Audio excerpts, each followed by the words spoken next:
Ok, Parashat Hashavua, Parashat Vayera, Leilou Nishmat, Yitzhak ben Shimon, Aaron ben Shimon, et pour des Banim Zecharim Bekarov, pour Shimon ben Yitzhak et Perla bat Hana Rosa, Bezrat Hashem. Alors, on va évoquer ici maintenant des choses qu'on a beaucoup déjà développées dans d'autres divrei Torah. On va beaucoup revenir sur des idées que j'ai eu l'occasion de développer, en apportant un sens global et en s'attardant un peu plus sur les détails. Donc, Parashat Vayera, on est le lendemain de la Brit Mila de Avraham. Avraham souffre, le moment le plus douloureux, et on connaît la fameuse histoire des 3 anges qui sont venus pour rendre visite à Avraham, tellement Avraham était peiné et triste de ne pas avoir de passants pour faire la mitzvah de Achnasat Ochim, qu'au final, Akadosh Baruch Hu va profiter de cette occasion où il avait fait sortir le soleil pour que personne ne vienne déranger Avraham. Il va profiter de cette occasion pour lui envoyer des malachim, intervenir et mettre en place la naissance future de Yitzhak. Et c'est intéressant de le noter puisque les malachim arrivent, Avraham les prend pour des passants normaux, ne sait pas que c'est des anges, ça c'est clair qu'Avraham, du moins au début, il ne sait absolument pas que c'est des anges. Il les accueille malgré les souffrances, il leur prépare à manger, et là va s'entamer une discussion entre les 3 anges et Avraham. Ils vont demander après Sarah. Vayomeru Elav, ils vont lui dire Aye Sarah ishtecha vayomer ine bawel. Ils vont lui poser la question où est-ce qu'elle est Sarah ta femme? Et il va répondre elle est dans la tente. Vayomer, alors il répond le malach Shav ashuv elecha ka'et chaya. Je reviendrai en cette même période vers toi. Vini ben le Sarah ishtecha. Et voici que Sarah ta femme aura un fils. Et Sarah écoutait à l'entrée de la tente. Et Veu acharav, il était derrière. Avraham et Sarah, je le dis directement en français, Avraham, je le traduis. Avraham et Sarah étaient âgés, Sarah n'avait plus le cycle périodique des femmes, et elle entend ça, Vatitzrak Sarah Bekirba, elle a rigolé en elle, en disant est-ce que vraiment je vais avoir un garçon, est-ce que ça m'est réservé tout cela alors que mon mari est vieux? Et là Hachem entend, et il lui dit pourquoi la mazet Sarah Kassara, pourquoi Sarah elle a rigolé en disant est-ce que je vais enfanter alors que je suis vieille? Aïpalé mais Hachem Davar, est-ce qu'il y a une chose difficile pour Hachem? La moi d'Achuvelecha Kaed Chaya ou Sarah Ben, donc je reviendrai bien à cette période-là et je donnerai et Sarah aura un fils. Alors il y a plein de questions à soulever sur ce passage. La première question qui, a priori, du moins c'est la plus importante. C'est quoi la nécessité de la présence des anges? Le sujet principal des anges, il est très simple, c'est l'annonce d'Yitzhak. Je précise, il y a 3 anges. Chaque ange, on va parler plus tard qui étaient ces anges, on peut le dire maintenant, c'était Raphaël pour guérir la Brit Mila d'Avraham, l'ange Raphaël, l'ange Gabriel venu pour détruire la ville de Sdom, là il est de passage à Avraham pour l'avertir, mais après il va détruire la ville de Sdom. Et il y a une discussion, on va voir tout à l'heure, sur le 3e ange. Il y en a qui disent c'est Michael, il y en a qui disent c'est Uriel. L'immense majorité des commentaires que j'ai vus disent que c'est Michael. Et à ce moment-là, Michael va venir annoncer la naissance d'Yitzhak. Et l'essentiel du débat qui est relaté dans les psukim, que j'ai lus, mais qui sont l'intégralité des psukim du sujet, mettent en avant le débat entre Michael ou Uriel, en tout cas entre l'ange annonciateur de la naissance d'Yitzhak, et Avraham. Donc c'est sur ça qu'on parle. On ne va pas préciser nulle part qu'il y a eu une guérison et c'est plus tard qu'on va commencer à mettre en scène Gabriel au niveau de la destruction de Sodome, mais ce n'est pas notre sujet tout de suite. Au sujet tout de suite de Vayera, Avraham apprend par un passant, qui n'est rien d'autre qu'un malach, qui va avoir un fils de Sarah. Pourquoi ce sujet est intéressant? C'est qu'en réalité, sa venue ne sert à rien, puisque fin de parachat de la semaine dernière, parachat Lech Lecha, Hachem s'adresse à Abraham et lui dit tu vas avoir un fils, je t'appelle plus maintenant Avram, tu t'appelles Avraham, Sarai s'appelle Sarah, et vous deux dorénavant, vous allez avoir un fils, et Hachem impose le nom. Il appellera Yitzhak, donc on le sait, Avraham le sait. À qui parle le malach? Qu'est-ce que ça vient nous raconter? Il faut que je te répète que tu vas avoir un enfant, quoi. Ça ne suffisait pas la première fois. Qu'est-ce que ça ajoute la deuxième fois? Quelle est la nouveauté? Et on voit que c'est important, puisque Hachem, toute l'histoire, c'est sur ça qu'il l'axe dans la paracha, dans le début de la paracha. Deuxième problème, qui n'est pas des moindres, c'est que Sarah, rigole. Sarah semble, du moins en apparence, ne pas croire ce qu'elle entend. J'aurai pas d'enfant, je suis maintenant âgé, Abraham est âgé, comment on va nous deux avoir des enfants? Et non seulement que Sarah en doute, c'est un problème en soi, puisque elle est croyante et c'est que tous les miracles peuvent se produire par Akadosh Baruch Hu. Mais ce qui est d'autant plus gênant dans l'attitude de Sarah, c'est les commentaires que fait Rashi. Rashi dit que quand vous lisez les psukim, Abraham a commencé à faire préparer de la pâte, donc à faire pétrir. Et au final, ce n'est pas présenté au Malachim ce que Sarah était en train de pétrir. Pourquoi? Parce qu'au moment où elle était en train de pétrir, elle est redevenue Nida. Ses règles sont revenues, ses menstruations sont revenues. Donc Sarah, qui est âgée de 90 ans, qui déjà toute sa vie a été stérile, qui malgré sa stérilité, elle a perdu l'âge, elle est clairement ménopausée, la Torah nous le dit, donc elle n'a plus ses règles tous les mois. D'un coup, elle se remet à avoir ses règles. Plus que ça, Rashi dit, elle a rajeuni. Son corps est redevenu jeune. Elle constate un miracle pareil. Elle se dit bien, attends, je suis en train de rajeunir. Je suis en train, en plus de ça, d'avoir mes règles. Ce qui signifie bien qu'il y a quelque chose qui est en train de se produire. Après, il y a un ange qui vient, même si tu ne sais pas que c'est un ange. Est-ce qu'à ce moment-là, toujours, elle ne savait pas? Après, on va dire que oui. Même si tu ne sais pas que c'est un ange, tu vois que ce qu'il dit, ça c'est vraiment en train de se produire. C'est un miracle ce qu'elle est en train de vivre. Et elle en doute. Elle dit non, c'est pas possible. Qu'est-ce qui la gêne? Pourquoi elle rigole? Pourquoi elle rigole? Plus encore, on a lu le verset, le pasuk Yud. L'ange, il dit, il a une formulation qui embête beaucoup les Mefarshim.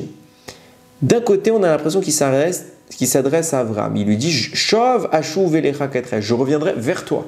Vers toi, Abraham, c'est un masculin. Elecha, c'est un masculin. Donc c'est vers toi que je reviendrai. Donc à ce moment-là, il parle à Abraham. Et il continue en disant, Veine ben le Sarah ishtera. Et voici qu'il y aura un fils pour Sarah, ta femme. Alors, ça ne choque pas à l'oreille quand on dit la phrase. Je reviendrai vers toi et Sarah aura un fils. Seulement, dans la structure, la logique n'est pas bonne. On aurait dû dire, je reviendrai vers toi et tu auras un fils. Ou ta femme aura accouché pour toi d'un fils. Mais là, on dit, et Sarah aura un fils. Toi, non. Je reviens vers toi et elle a un fils. Et ça dérange. Normalement, la logique, c'est soit je reviens vers elle et elle a un fils, soit je reviens vers toi et c'est toi qui as le fils. Bien évidemment que le fils se fait à deux. Bien évidemment que si Sarah a un fils, Abraham il a un fils. Là n'est pas le débat. Je parle ici de la formulation. Il parle à Abraham et il dit elle aura un fils. Le elle aura un fils, ça veut dire elle et pas toi. Et pourtant, je suis en train de te parler à toi. Donc il y a un problème. Plus que ça, la formulation Shov ashuv elecha. Littéralement, ça veut dire venir, je reviendrai vers toi. C'est une redondance qui se fait énormément dans la Torah. On le dit par exemple dans le schéma Veyaim shamoa tishmu. Écoutez, vous écoutez. Aser te aser. Prélevez, vous prélèverez le 10e du maaser, etc. C'est des formulations, mais à chaque fois, Ramim, ils viennent donner un sens. Normalement, on dit juste aser, prélève. Écoute, pourra écouter, tu écouteras. L'avenir, je reviendrai. Si c'est mentionné à double reprise, ça veut dire qu'il y a une double connotation qui est cachée dans le texte. Et c'est quoi ici? Si la question se pose dans les autres cas, elle se pose également ici. Qu'est-ce que la Torah vient nous dire en répétant « venir, je reviendrai ».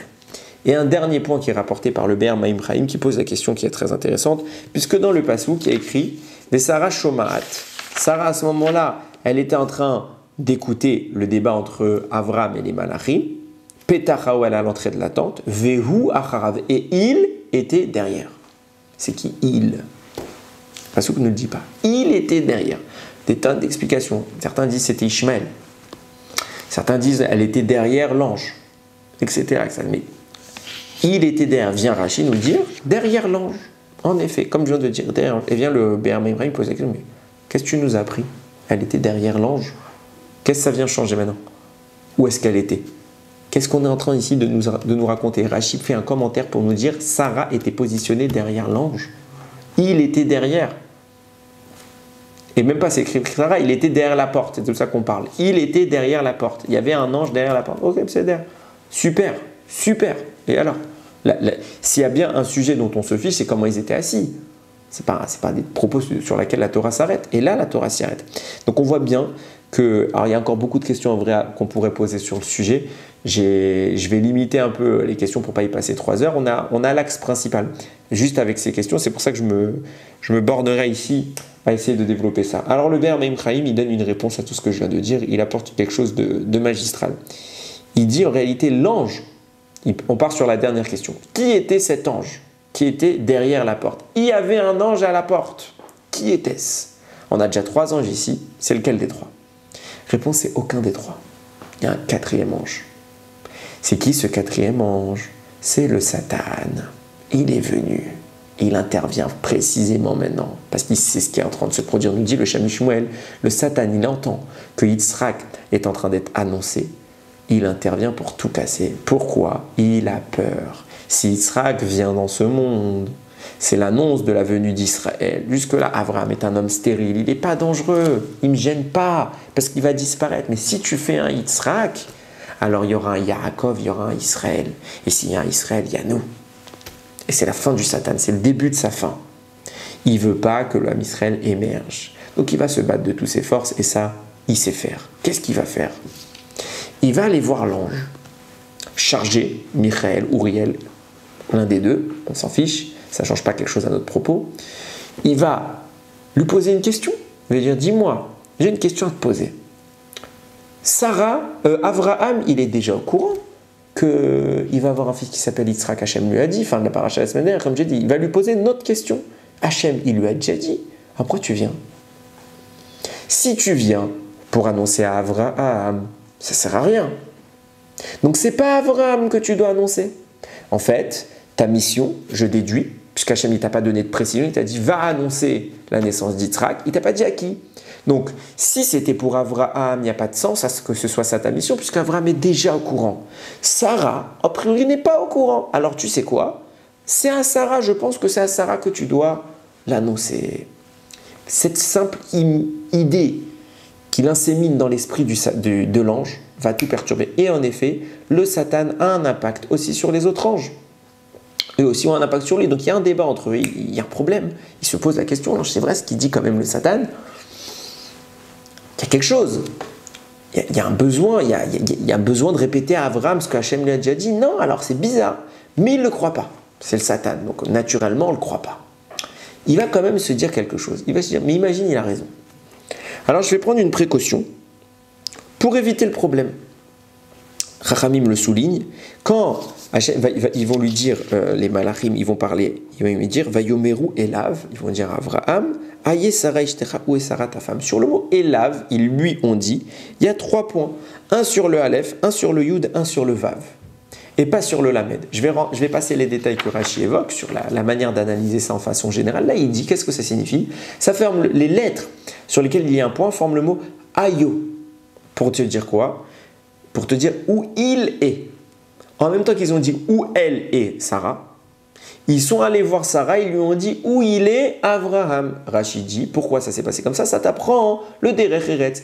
Quand tu es à côté du mari, tu lui demandes après sa femme, comment va sa femme? Où elle est, Sarah, ta femme? Et quand tu croises la femme, tu lui poses la question, où il est ton mari, Avraham? Rachid dit, c'est comme ça qu'il fallait procéder. Ça, c'est ce qu'il a voulu nous apprendre. Maintenant, pourquoi le malach, il s'en fiche de savoir où est-ce qu'elle est Sarah? Là, on n'est pas dans un débat de recherche d'informations. Le malach sait pertinemment que Sarah est à l'intérieur de la tente. Alors, que cherche réellement le malach à savoir quand il dit où elle est Sarah, ta femme, et à dire à la femme de Avraham, où il est Avraham, ton mari? Qu'est-ce qu'on cherche ici? Réponse, le fait qu'il ait commandité la présence de Sarah, enfin pas commandité, c'est pas le bon mot, mais qu'il ait recherché la présence de Sarah, ça a attiré sa présence. Ça veut dire qu'elle est venue écouter, puisqu'on demande après elle, elle est venue écouter. De même qu'en demandant à Avraham, il est venu écouter auprès de Sarah. Donc les deux se sont rapprochés. L'objectif du malach, c'était que les deux soient proches à côté de l'entrée. Avraham du côté avec des malachim et Sarah juste derrière la porte pour qu'elle entende ce qui va maintenant être dit. Et en disant, si en effet ma mission c'était d'annoncer à Avraham, eh ben j'ai annoncé à Avraham. Et si le Satan il a raison, parce que c'est vrai qu'il y a une vraie question, à quoi ça sert que je répète encore à Avraham? Et donc peut-être c'est pour Sarah.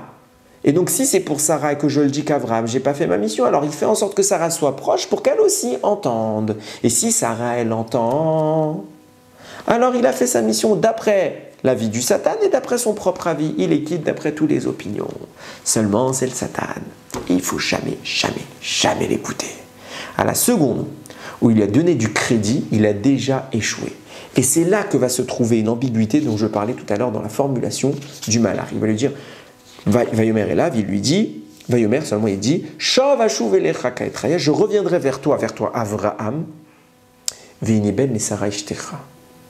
Et il y aura un fils pour Sarah ta femme. En disant ça, l'ange acte toute la volonté initiale du Satan de le perturber. Il était tellement préoccupé par l'éventualité que ce soit vers Sarah qu'il faut parler, il commence à parler à Abraham, mais au final il parle à Sarah. Et ça c'était l'objectif du Satan. Le Satan il t'attaque toujours sur un truc léger, mais au final il vise quelque chose de beaucoup plus loin. Qu'est-ce qu'il visait? Ce n'était pas simplement que Sarah entende, c'était qu'il parle à Sarah et qu'il dise, toi Sarah, tu auras un fils, pas Abraham, toi. Et le fait est que dès le début, il a eu un doute, qu'il a donné de l'importance à la parole du Satan, en disant, je vais les rapprocher, je vais demander après à Abraham et Sarah pour que les deux écoutent. Là déjà, il a acté la faille, et la faille, elle est sortie de façon peut-être même inconsciente. Il parle à Abraham, mais il mentionne que Sarah. Je vais revenir vers toi, mais elle aura un fils. C'est l'heure de dire, elle et pas toi. Ce sera un fils de Sarah. Et qu'est-ce que ça change? Vous allez me dire, ça ne change pas grand-chose. En réalité, dans les faits, en apparence, ça ne change rien, mais dans les faits, ça change tout. Et ça va insinuer maintenant tout ce qui est en train de se passer. On a déjà évoqué, je l'avais dit tout à l'heure, l'idée de dire que la naissance d'Yitzhak, elle a eu pour particularité que Yitzhak est un homme qui possède une neshama de femme. Et ça, c'est un problème. D'où vient l'idée? Yitzhak va naître, mais jusqu'à ses 37 ans, il va avoir une neshama féminine. Et ça, c'est tout ce que voulait le Satan. Pourquoi? Je vais expliquer et je vais tout mettre en corrélation. Un homme peut naître avec une neshama de femme, et réciproquement. Ça provoque deux choses. Ça provoque d'une part que la personne, l'individu, n'aura pas d'enfant, a priori, à part miracle.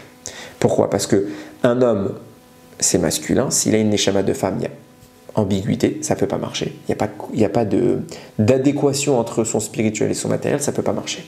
Plus que ça, sa durée de vie est courte. Le Satan, il se dit, maintenant il va y avoir Yitzhak. Hachem l'a déjà dit. Hachem, il a dit, il y aura Yitzhak. Je ne peux pas empêcher la naissance d'Yitzhak. Hachem a dit, il va y avoir Yitzhak. Je peux brider l'existence d'Yitzhak. Je peux empêcher de pérenniser sa vie. À savoir, je limite sa vie. Je l'empêche d'avoir des enfants. Comment je fais ça? Lorsque va venir l'ange chargé d'annoncer sa venue à Abraham et Sarah, je vais lui dire que c'est de Sarah que doit venir la neshama, à savoir du côté féminin. Sarah va engendrer une neshama féminine qui va entrer dans un corps masculin. Si c'était venu d'Avraham, le côté masculin, alors ça redonnait une neshama masculine. Si ça vient de Sarah, alors ça donne une neshama féminine. Mais comme Hachem avait déjà annoncé un masculin, il va dire tu vas avoir un fils. Et l'ordre, c'est d'avoir un fils. Mais comme l'ange a acté, a incorporé l'éventualité qu'il faille parler à Sarah, alors il a bafoué. Il n'a pas réussi à bien dire les choses, c'est sorti tout seul. Il pensait à Sarah tellement à ce moment-là, peut-être c'est Sarah là pour laquelle j'étais envoyé, que sa langue a fourché. Et au lieu de parler à Avraham, comme il l'a commencé, en disant « Je reviens vers toi, Avraham », Sarah alors un fils. Et c'était ça sa bracha. À savoir que le fils qui va être engendré va être issu de Sarah à chaque fois, à savoir de la féminité. Et donc, ce sera une âme féminine. Yitzhak naît avec une durée de vie limitée et avec précisément l'impossibilité d'avoir des enfants. Et le Satan, il dit « Banco, j'ai pas annulé la naissance d'Yitzhak, je ne peux pas annuler l'ordre d'Hachem. Mais je peux annuler ce qui se passera ensuite. Que Yitzhak soit le grand homme dont on parle, qui va vivre en tant que successeur pendant 180 ans d'Abraham, qui va donner la naissance de Yaakov, qui va donner la naissance d'Israël, ça je peux l'empêcher. Je ne peux pas empêcher Yitzhak, j'empêche Israël. Tout l'objectif est là. Je vais empêcher la suite d'Yitzhak. Et il y arrive en simplement soulevant un petit problème dans l'ordre. Pourquoi Hachem t'envoie? Il parle à Sarah, pas à toi, Avraham, il le sait. Hachem, il t'avait envoyé, tu aurais dû continuer normalement sans compter les paroles du Satan. Tu as fait l'erreur. Et là, tout change. À ce moment-là, à ce moment-là, devant le succès du Satan et l'échec de l'ange, on voit combien Akadosh Baruch Hu il met les choses en place pour ne pas laisser passer. Ça veut dire qu'Akadosh Baruch Hu il a évidemment prévu l'ensemble de la scène et il savait que naturellement c'est la liberté de l'ange, c'est le rôle de l'ange que d'empêcher la naissance et l'émergence d'Israël. Du coup, il va en effet prévoir un plan qui va simplement subtilement contourner le problème. Qu'est-ce qui se passe? Ça nous explique peut-être pourquoi Akadosh Baruch Hu a déguisé les 3 anges en hommes. Rami nous disent, il les a pris Avram pour des passants arabes. Et à cette époque-là, c'était bien des idolâtres.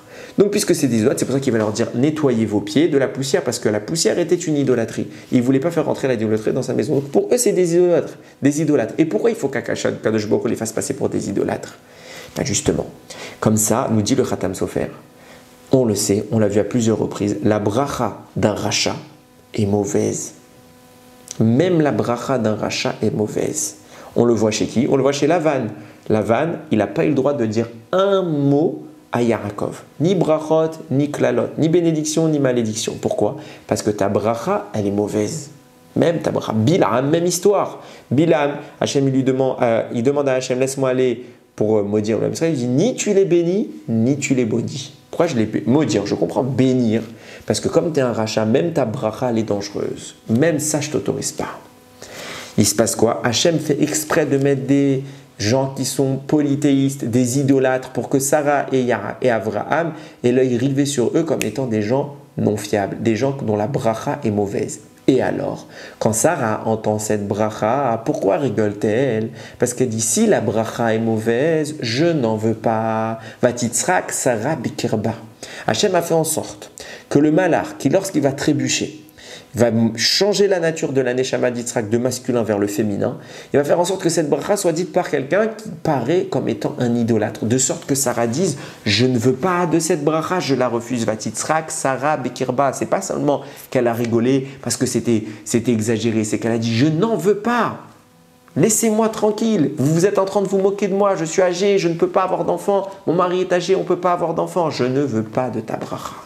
Et par cette réaction de Sarah, de craindre la bracha d'un rachat, elle a ouvert une porte de sortie pour Yitzhak. Cette porte de sortie sera la Akedat Yitzhak. J'y reviens dans quelques instants. Mais avant d'aller plus loin, il faut comprendre, avant de comprendre l'enjeu de la Akedat Yitzhak, il y a une autre question qui apparaît. Si tu es en train de dire que Hachem a déjà annoncé à Avram, ok, et que l'annonce qui est en train de se produire dans notre paracha, dans Parashat Vayera, est une deuxième annonce qui finalement est périlleuse, parce que si en effet le Satan arrive à détourner les propos de l'ange, oh alors, catastrophe. Catastrophe, on voit la conséquence. La Neshama masculine va devenir féminine. Au lieu de venir de Sarah, de Avraham, elle va venir de Sarah. Et pour un homme, il fallait que ça vienne d'un homme. Donc, tu mets tout ça en péril. Pourquoi, Kadosh Baruch Hu, tu fais ça? Pourquoi t'envoies une deuxième fois le malheur? On vient de voir, si c'était pas pour parler à Sarah au final, peut-être il fallait aussi qu'elle fasse partie de l'information et qu'elle soit au courant. Mais l'objectif, c'était d'annoncer. On conclut quoi? C'était pas l'argument, c'était peut-être il fallait pas parler à Abraham, il fallait parler à Sarah. On voit que non, puisque au final, quand il a parlé à Sarah, il a fait une erreur, l'ange. Donc c'était bien de parler à Abraham, l'objectif. Pourquoi redire à Abraham la même chose? À quoi sert cette mise en scène? C'est une mascarade, on sait déjà tout ça. Qu'est-ce qu'on cherche ici? Qu'est-ce qu'on cherche? Et là, il y a une subtilité, il y a un indice qui se glisse dans le texte. C'est extraordinaire. Regardez comment les choses se produisent. Paracha de la semaine dernière, Hachem annonce à Abraham qu'il va avoir un fils. Abraham n'y croit pas. Il dit, c'est pas possible, j'ai vu dans les astres, j'ai pas de fils. Hachem lui dit, sors de toute ton astrologie à 2 balles. Si tu te mets au-dessus des astres, tu fais ce que tu veux. Je peux faire ce que tu veux. Alors, ce que je veux. Et qu'est-ce qu'on va faire? C'est vrai que dans les astres, on voit l'état du monde actuel fait que Avram et Sarai n'auront pas d'enfants. Avram et Sarai n'auront pas d'enfants. Avraham, lui, il peut. Sarai, elle peut pas.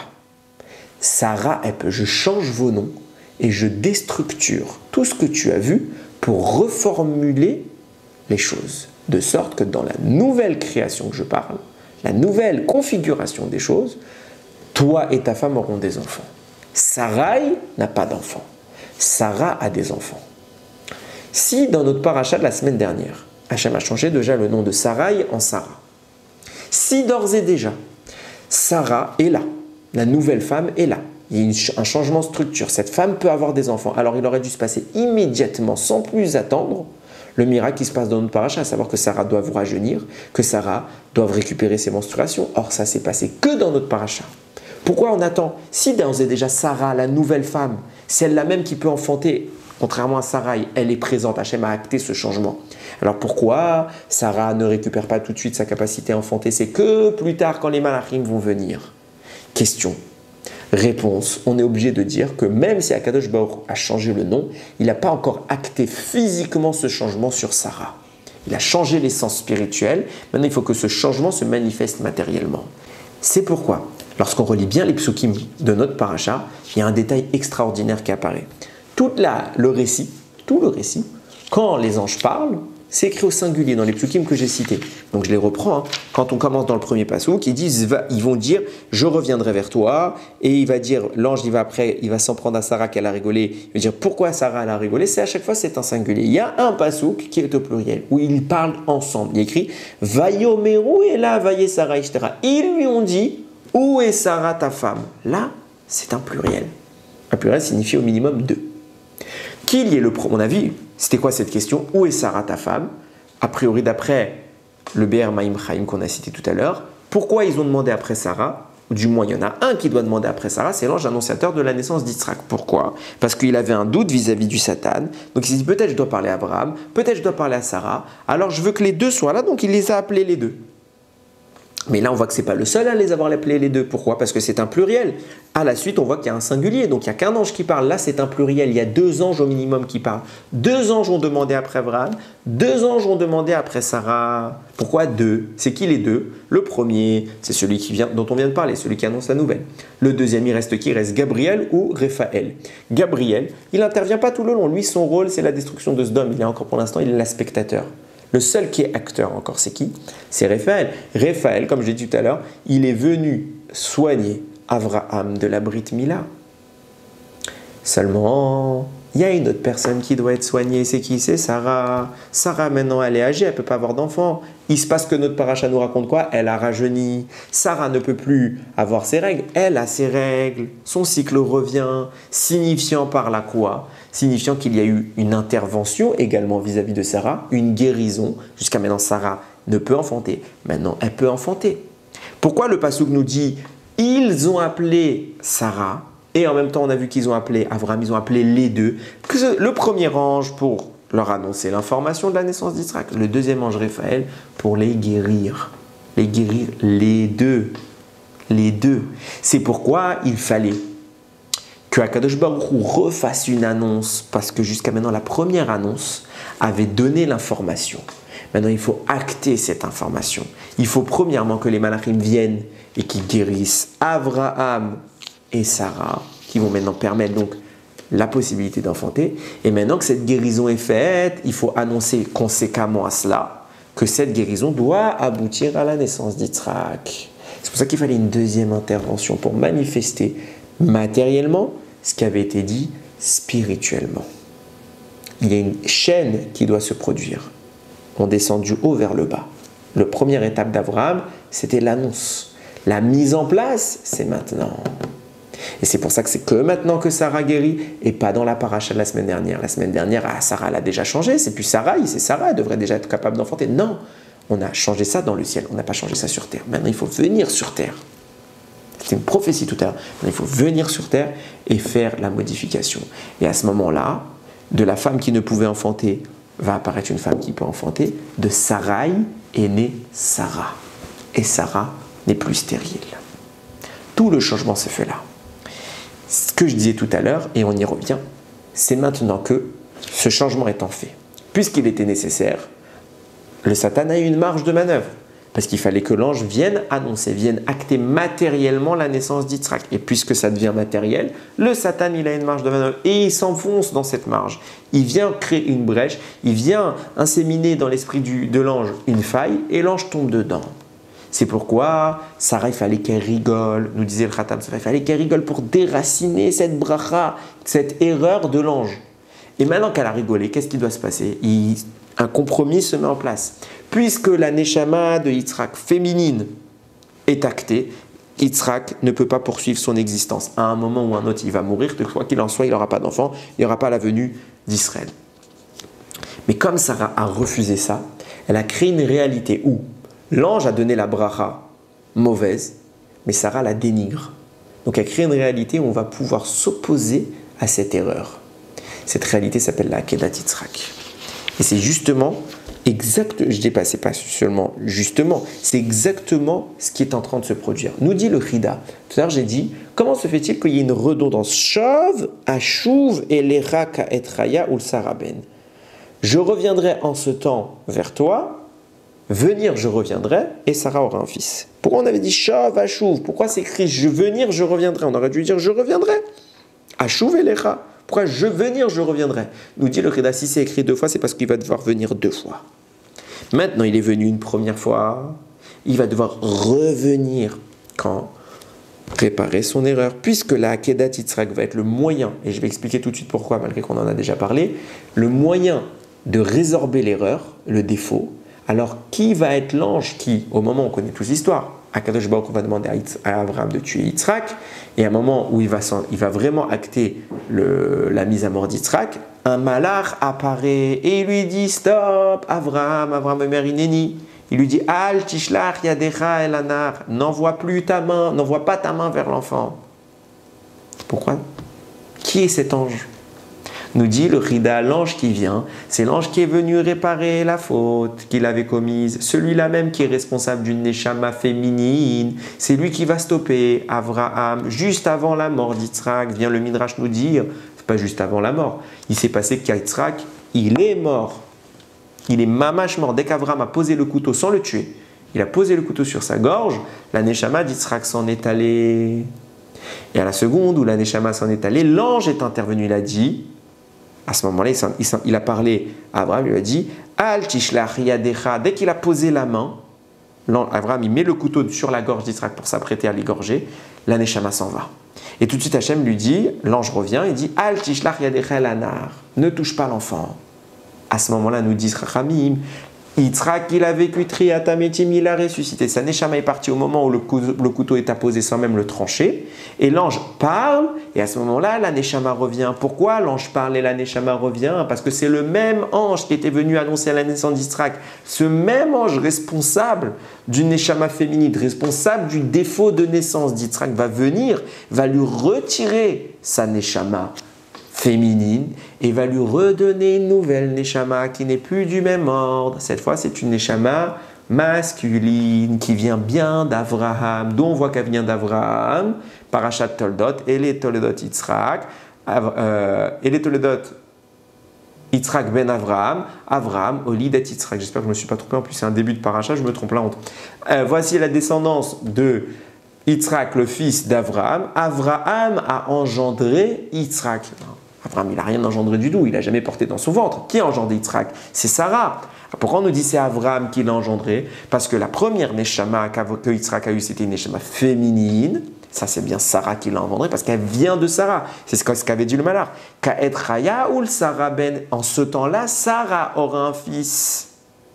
Mais comme ça, c'était une erreur, le malach est revenu réparer son erreur au moment de la Kedat, il a parlé. Et à ce moment-là où il parle, il y a une deuxième neshama qui rentre. C'est laquelle? Celle qui vient du côté masculin, celle qui vient du côté Avraham. À ce moment précis, Avraham octroie le côté masculin de la neshama à Yitzhak. Yitzhak renaît parfaitement. Et l'erreur s'est résorbée. Le défaut de l'ange a été réparé. Seulement, on avait vu, et je voudrais revenir sur ça, il y a longtemps, c'est écrit d'ailleurs, on l'avait vu, je l'ai mis dans le livre sur Bereshit, il y avait une question que le Gaon de Vilna pose. Il dit, je ne comprends pas quelque chose. Avraham, pendant tout le voyage avant d'arriver à la Kedat Yitzhak, il a eu le Satan en tant qu'ennemi juré qui s'est chargé en permanence de venir et de tenter de l'empêcher d'avoir un enfant, de faire la Kedat Yitzhak. Puisqu'on dit que le Satan, pendant 3 jours, il a tout fait pour empêcher la Kedat Yitzhak. Le plan le plus simple, au final, c'est la fin. À la fin, il se déguise en ange et il dit Abraham ne le fait pas. Ça pourrait être un bon plan. Quand l'ange apparaît, pour dire stop, Abraham, il ne suspecte pas, peut-être c'est l'ange du mal. Peut-être c'est un sale coup. Peut-être c'est ça l'ultime épreuve. Et Mamash, il y en a qui disent oui, il a suspecté. C'est pour ça qu'il a dû vérifier quelque chose. Et il y a quelque chose d'ambigu, puisque c'est Hachem qui est venu lui annoncer le besoin de faire la Akedat Yitzhak. On s'attendrait à ce que ce soit Hachem qui annule l'ordre, mais pas un de ses sous-fifres. C'est pas quand le chef nous a donné la mission, c'est pas un sous-fifre qui nous l'annule. Il faut quelqu'un d'au moins aussi important que le chef. Il n'y a pas plus important qu'Hachem. Donc seul Hachem pouvait annuler la mitzvah. Comment se fait-il que là c'est un ange qui vienne annuler la mitzvah? Stop, on s'arrête là. Et Abraham il accepte. Peut-être c'est l'ange du mal. Pire que ça, nous dit le Gaon de Vilna, il lui dit bien l'ange quand il parle. Al tishlach yadecha el anar, ki ata yadati ki yere lo imata velo chasarta et bincha et tichidecha mimeni. N'envoie pas ta main vers l'enfant, ne le tue pas, parce que maintenant je sais ki yadati ki yere lo imata, que je sais que maintenant tu es un homme qui craint Dieu, parce que tu n'as pas refusé ton fils de moi. C'est l'ange qui parle. Il aurait dû dire quoi l'ange? De Dieu. Tu n'as pas refusé ton fils à Dieu, mais il ne dit pas de moi. Il s'octroie toute la gloire. C'est à moi que tu as refusé, tu as accepté de donner l'enfant. Il aurait dû dire à Dieu. Et là, non. Il dit à moi. Viens le Gaon de Vilna, il dit de quel droit il dit à moi? Si normalement on voit que ça, on voit par exemple dans la destruction de Sodome, les anges ils ont dit nous sommes les destructeurs. Nous sommes? Ah, c'est vous les destructeurs? Ah, puisque c'est vous les destructeurs et pas Hachem, vous êtes punis, vous ne remontez plus dans le ciel. Ils n'ont pas le droit de remonter dans le ciel. Jusqu'à ce que Yaakov les libère, beaucoup plus tard. Parce qu'ils ont dit nous et pas il. Là, il dit, tu l'as pas refusé 2 mois. Si tu dis 2 mois, alors tu prends encore toute la gloire pour toi. Toi aussi, tu devrais être puni. Non, tu n'es pas puni. Pourquoi? Viens nous dire le Gaon de Vilna. Qui est ce malach? Et là, après en apparence, il ne dit pas comme le Chida. Nous, on a dit d'après le Chida que ce malach, c'était le premier qui était venu et qui est revenu maintenant réparer son égard. Maintenant, on nous dit le Gaon de Vilna, non. Chaque fois qu'on fait une mitzvah, on crée un malach. Un nouveau malach apparaît. Et en fonction de l'intensité et de l'authenticité qu'on va mettre dans la pratique de la mitzvah, alors le malach est plus ou moins grand. Et là, il se passe quoi? Qui est l'ange qui parle, d'après le Gaon de Vilna? Qui est l'ange qui parle? Abraham peut lui dire stop, t'as pas retenu ton fils de moi, je le sais. C'est l'ange issu de la mitzvah de la Akedat Yitzhak. Et puisque c'est l'ange qui est issu de la mitzvah de la Akedat Yitzhak, ça prouve bien que la mitzvah est déjà accomplie. Sinon, l'ange ne peut pas apparaître. Avraham, il voit l'ange de la Akedat Yitzhak qui dit s'il est déjà là, c'est la preuve que j'ai fini la mitzvah, j'ai pas besoin d'aller plus loin. Là, j'accepte. J'ai pas besoin que ce soit Dieu qui me dit s'il existe, c'est la preuve que la mitzvah est finie, que c'est que j'ai déjà fait la volonté d'Hachem. Et c'est pourquoi l'ange dit tu n'as pas retenu ton fils de moi. De moi, pourquoi? Parce que moi, je suis l'existence de cette mitzvah. Donc, si tu avais retenu ton fils, moi, je ne serais pas né. Donc, l'ange ne parle pas au nom de Dieu et il a le droit de ne pas parler au nom de Dieu. Je n'existe que par le fait que tu as accepté de faire cette mitzvah. À ce moment-là, l'ange apparaît, Abraham a une preuve. Ça, c'est ce qu'on avait dit dans la première fois qu'on avait parlé du sujet. Maintenant, question. J'avais une question, mais je ne l'avais pas posée. Parce que je n'avais pas la réponse, tout simplement. Comment Abraham, il sait que c'est l'ange de la mitzvah? Il connaît tous les malachim, Abraham. Il y a plein d'anges. Il connaît tous les malachim, Abraham. Il sait celui-là, c'est celui de la mitzvah, celui, c'est ça. Ça se trouve, c'est un ange que tu ne connais pas. Ça se trouve que c'est un ange. Qui te dit celui-là, je sais que c'est celui de la mitzvah. Qu'est-ce qui lui prouve? Qu'est-ce qui indique à Abraham, c'est lui? Réponse. Au final, je pense, je dis bien je pense, que le Gaon de Vilna et le Chida sont tous les deux d'accord. Pourquoi? Parce que vient le Harvé Nachal et il écrit que au moment de la création du monde, Hachem, quand il a l'intention de créer Israël, il a déjà créé l'ange qui sera responsable d'Israël. Seulement cet ange, il n'est pas tout de suite apparu sur terre. Que ce soit Michaël, a priori en tout cas, qui sera responsable de faire naître Yitzhak. J'ai dit tout à l'heure, il y en a qui pensent que c'est Michaël, le Be'er Maim Chaim, lui, il pense que c'est Uriel. Ça ne change rien. Ça ne change rien à mon propos.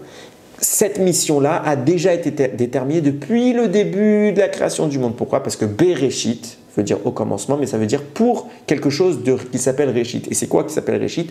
C'est Israël. Pour Israël, Rachid dit, pour Israël, Bara Elokim et Hashem Evaret, Dieu créa le ciel et la terre. Donc, puisque Israël c'était le but, Akadosh Baruch Hu, il avait déjà mis en place toute la chaîne qui allait aboutir à Israël. Donc, pour aboutir à Israël, qui n'est autre que Yaakov, il fallait Yitzhak. Donc, il y avait déjà un ange qui avait été nominé pour intervenir sur la création d'Yitzhak. Donc, cet ange existe déjà depuis le début. L'ange dont parle le Chida, celui-là même qui va annoncer la naissance d'Yitzhak dans notre paracha, il existe. Et c'est pour ça qu'on en parle bien avant. Il existe. Seulement, son état n'est pas complet. Tant qu'il n'a pas fait sa mission, il n'est pas chalem, il n'est pas complet. Il ne peut pas intervenir complètement sur Terre puisque son existence est borné par cette action. Donc il faut qu'il arrive à terminer sa mission et là, il atteint l'apogée de son existence. Ce qui se passe, c'est que ce même ange qui a été créé depuis Bereshit, qui est chargé de faire venir l'annonce d'Yitzhak, quand il va se présenter devant Abraham, il va foirer. Et puisqu'il va foirer, il va louper l'opportunité d'atteindre la shlemut, d'atteindre l'état de complétude, où il est parfaitement acheminé à l'état où il doit être. Cet ange est donc incomplet au moment où il se présente chez Abraham. Et comme il loupe le coche, il reste incomplet. Nous dit le Rida, c'est ce même ange qui revient. Donc Abraham, oui, il le reconnaît. Et il sait que c'est l'ange chargé de faire venir Yitzhak. Et il sait que c'est pour ça qu'Yitzhak a ressuscité. Parce que l'ange chargé de faire descendre la Neshama, c'est lui. Et puisque cet ange, maintenant, il intervient, nous disait le Gaon de Vilna, la mitzvah, c'est elle qui a créé l'ange. Pourquoi? Parce que la mitzvah de la Akedat Yitzhak est ce qui va parachever la mission de l'ange. Donc ça veut dire qu'à ce moment où Abraham fait la Akedat Yitzhak, il termine la conception de l'ange. Et l'ange change, l'ange s'améliore, l'ange se manifeste à un plus haut niveau. Et là, Abraham le reconnaît. Ce n'est pas un nouvel ange qui est apparu spécifiquement au moment de la mitzvah. C'est ce même ange qui, grâce à la mitzvah, a été amélioré. Et puisqu'il a été amélioré, Abraham le reconnaît. Il dit, mais je te connais, toi. Parmi tous les anges, je ne les connais pas tous, mais toi, je te connais. Tu es venu chez moi il y a 37 ans pour m'annoncer la naissance de mon fils. Et à ce moment-là, tu n'étais pas pareil. Je note une différence. Je vois que tu t'es amélioré, tu es plus grand, tu es plus puissant. Prouvant que tu as terminé maintenant ta mission, ton erreur de jadis, d'avoir fait descendre une neshama féminine, et maintenant réparée. Ce qui veut dire que la Akedat Yitzhak, tu viens pourquoi toi? Tu viens parce que la Akedat Yitzhak, c'est venu réparer ton erreur. Et si elle est venue réparer ton erreur et que je vois que maintenant tu es réparé, ça veut dire que j'ai déjà fini la Akedat Yitzhak. Je n'ai pas besoin de continuer. Ça, c'est ma preuve. Puisque je te vois complet, ça veut dire que la Akedat Yitzhak est terminée, puisque la Akedat Yitzhak te complète, toi. Elle vient compléter la mission que tu as loupée. Donc si tu es déjà complet, la Akedah a terminé son travail. Et puisque c'est terminé, je n'ai plus besoin d'aller plus loin. Et là, Abraham, il comprend. Et là, il comprend parfaitement ce qui est en train de se passer. C'est pourquoi il arrête son acte. C'est pour ça qu'il ne va pas tuer son fils. Réellement, il ne va pas continuer l'acte. Yitzhak ressuscite. Il va d'ailleurs dire la bracha de Baruch ata Hashem Mechaya Metim. Béni soit Hashem qui ressuscite les morts, c'est qu'on dit dans la Hamida, parce qu'il va voir que oui, en effet, on peut ressusciter. Il est le premier qui va ressusciter, du moins que je sache. Il est le premier qui ressuscite. Il se passe quoi au final? Conséquemment de tout ça, il se passe quelque chose d'extraordinaire. On vient de dire quoi? Le Satan a eu une tentative d'empêcher la naissance d'Yitzhak. Au final, on a réussi à contourner le problème. Hashem réussit à contourner le problème, comme toujours, le plan d'Hachem est parfait. Ça veut dire que tout ce qu'il a mis en place le Satan, au final, on l'a refoulé. La Akedat Yitzhak a été le moyen de refouler le Satan. Alors Hachem, pourquoi il a fait les choses de cette manière? C'était pour offrir un srout au Ham Israël, de dire, au moment où vous êtes, il fallait qu'il y ait l'intervention du Satan, c'est la nature, Hachem a créé le monde comme ça. Mais je vais la laisser, et je vais malgré tout aboutir à mon objectif. Et je vais vous offrir une opportunité supplémentaire. Pas simplement je vais acter la naissance d'Yitzhak, ça c'était l'objectif numéro 1. Mais en plus de ça, l'intervention que le Satan va tenter de faire contre cette existence qu'est Yitzhak, que sera Yitzhak, et donc plus précisément que sera Israël, je vais me servir de ça comme une opportunité pour le blesser à jamais. À savoir, nous dit le Midrash, au moment où Abraham était sur terre en train de ligoter son fils, puisqu'à ce moment-là, on est en train de réparer l'intervention du Satan, ça veut dire que quoi? On est en train d'annuler son impact dans le monde. Il a fait quelque chose pour empêcher, malgré tout ça se produit. Le Akedat Yitzhak est ce qui vient nier l'action du Satan. Et puisqu'elle vient nier l'action du Satan, nous dit le Midrash, au moment où Abraham était sur terre en train de ligoter son fils, dans le ciel, Akadosh Baruch Hu était en train de ligoter tous les anges des nations, toutes les forces du mal. Pourquoi il les ligote? Parce que comme l'Akedah vient justement dénigrer leur existence, alors ils ne servent plus à rien momentanément. C'est pourquoi que la Akedah sera un mérite dont on profite jusqu'à aujourd'hui. À ce moment-là, les forces du mal disparaissent. Face à la Akedah, il n'y a plus rien. C'est pour ça qu'on la lit tous les matins.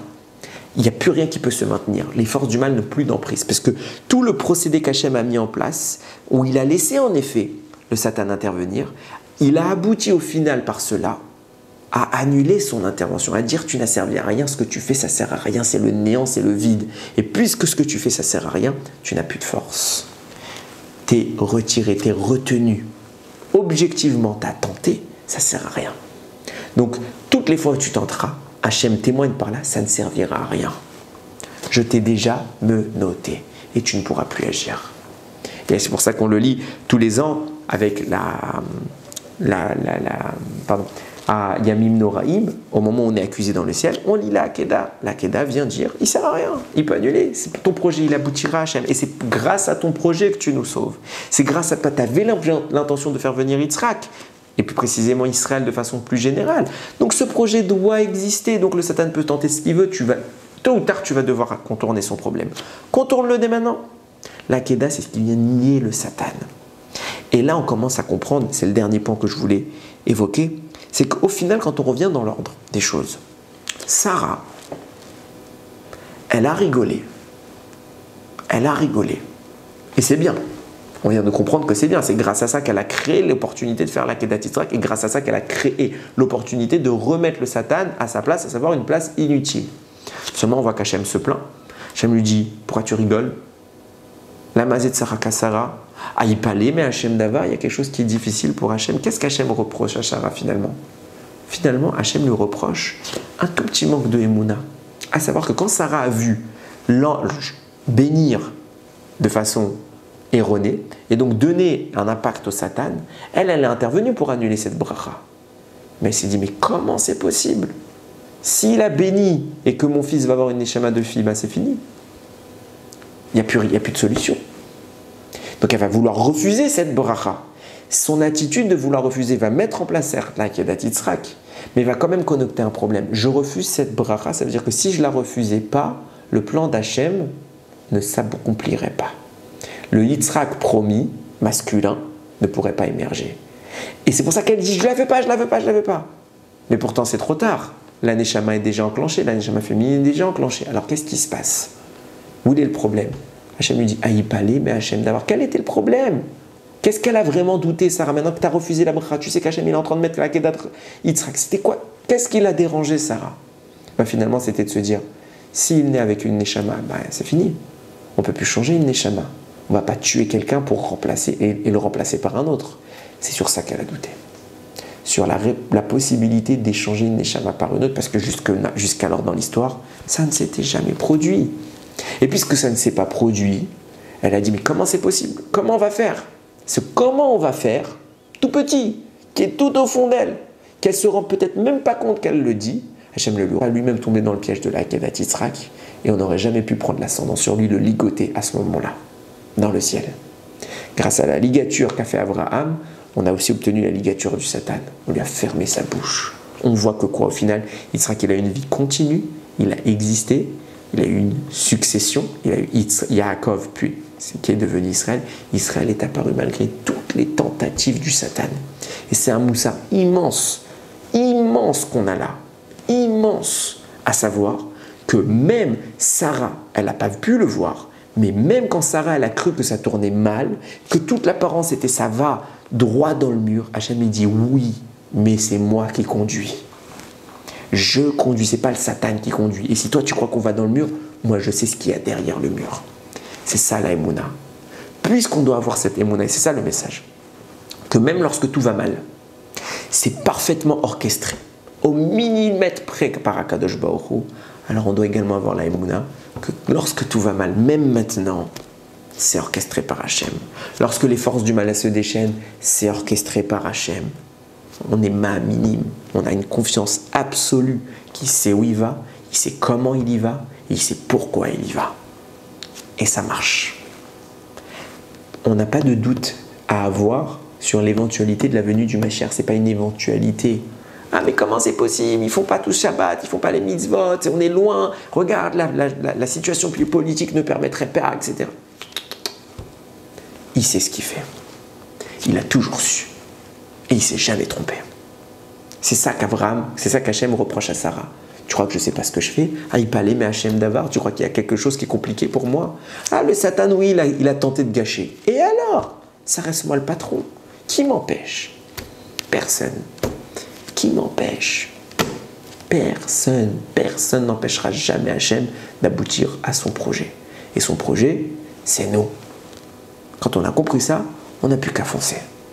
Yiratson, qu'on se retienne jamais dans les mitzvot se disant « Mais comment je vais faire pour faire Shabbat? Hachem, je ne peux pas faire Shabbat, j'ai besoin de ma parnassa. Comment je vais faire ci? Comment je vais pas serrer la main à une femme au travail? C'est gênant. Kadosh Baruch Hu, je vais me faire virer, je vais me prendre... » Non, il sait. Tout ce qu'il te dit, c'est fais confiance. Sois un tzaddik, fais confiance. Et ça ira. Faisons confiance et Bezrat Hachem, ça ira pour toujours. Baruch Adonai Leolam. Amen ve Amen.